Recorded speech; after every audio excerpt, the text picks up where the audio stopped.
Mimi binafsi ni muumini wa kuwezesha mawazo ya watu, kwa sababu kila aliyefanikiwa kuna mtu aliyemshika mkono. Kila aliyefanikiwa kuna mtu aliyemshika mkono. Kuna waliobahatika saizi wana neema na kuna watu wamezaliwa kwenye neema. Lakini kuna watu wanatafuta sasa, na kuna wengine wamekuja Dar es Salaam kutafuta kama tulivyokuja sisi kutafuta.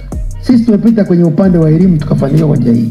Na kuna walioko hapa mjini wanatafuta sio kupitia kwenye elimu bali kwenye biashara. Nitumie fursa hii kuomba msiogope kuuliza maswali ya kusaidiwa katika benki. Benki ya CRDB tumetengeneza huduma zinazomhudumia kila mtu kwa aina yake, kwa hali yake. Tuna mikopo ya kila aina kwa kila mtu. Kama mmemsikia hapo kiongozi wa CRDB anasema kwamba tuna mikopo ya kila aina kwa ajili ya biashara. Wala msisite na kuogopa kuchukua action kuja kuulizia namna gani kupata msaada, kwa maana ya kupata mikopo, kuwa sponsor na kufanya kila kitu.